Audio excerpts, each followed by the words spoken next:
Hi, and welcome back to Thone's Thoughts. Thone's Nibbles. I'm sorry. It's not the big one. Number 55 on Luke chapter 11. The Sign of Jonas. This comes from Luke 11, verses 29 to 32. And while the crowds were thickly gathered together, he began to say, "This is an evil generation. It seeks a sign, and no sign will be given to it except the sign of Jonah, the prophet. As for Jonah became a sign to the Ninevites, so also the Son of Man will be to this generation. The Queen of the South will rise up in the judgment of the men of this generation and condemn them. For she came from the ends of the earth to hear the wisdom of Solomon, and indeed a greater than Solomon is here. The men of Nineveh will rise up in their judgment with the generation and condemn it, for they repented and from the preaching of Jonah, and indeed a greater than Jonah is here." So here we need to talk about two things: signs and results. Why is this in the Bible? To show man that just getting a sign is not enough. It should be followed up with a proper response.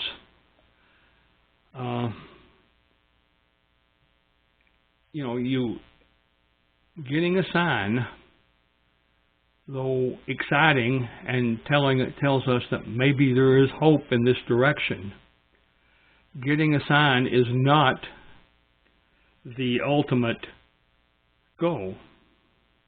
The goal is, since we got the sign to go ahead, or to not go ahead, we must follow up properly with that sign.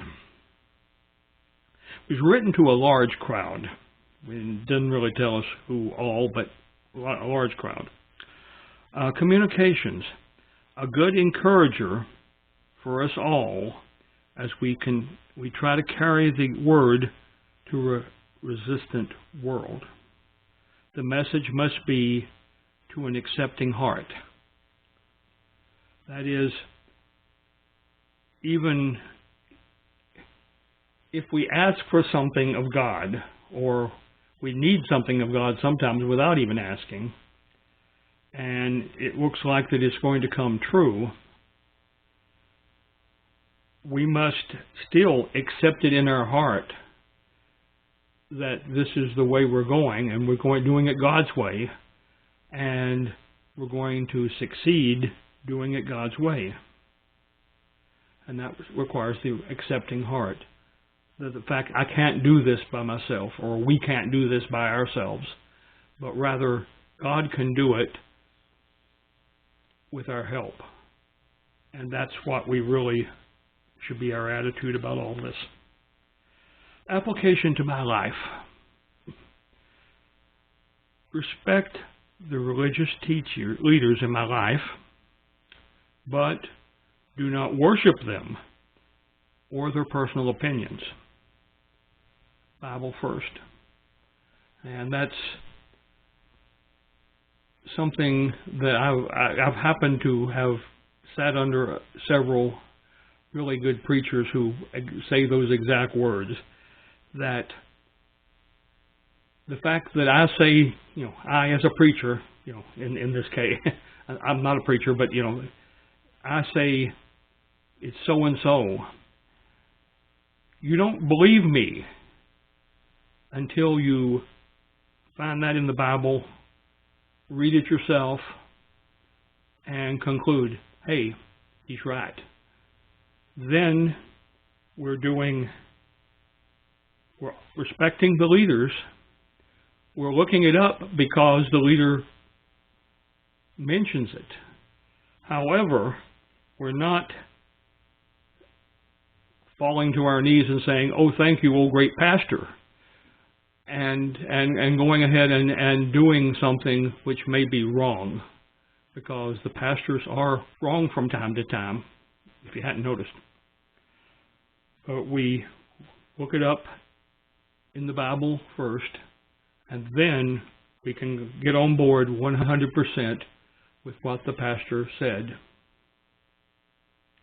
God to me, do not chase the mystic power, but rather understand the word of the Lord.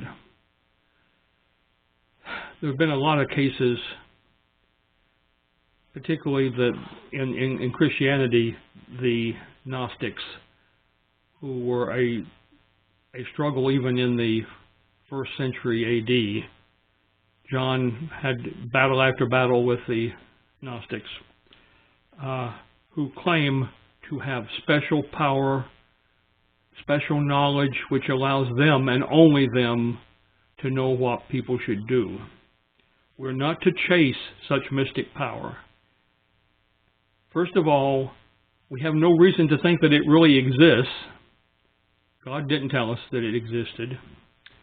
And secondly, it puts us in a position to be badly fooled by evil people.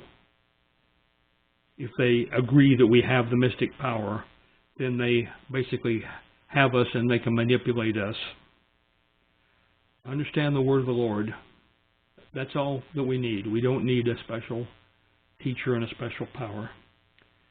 My personal response to this: Lord, give me wisdom so that I can follow the path you wish me to travel. And a couple of nibbles ago, we talked about the spiritual light to travel. We want to travel the path with that spiritual light that God wishes us to travel. And we have to each recognize that we each individually have a particular path to follow. Okay. So that completes this lesson, and I'll talk to you next time.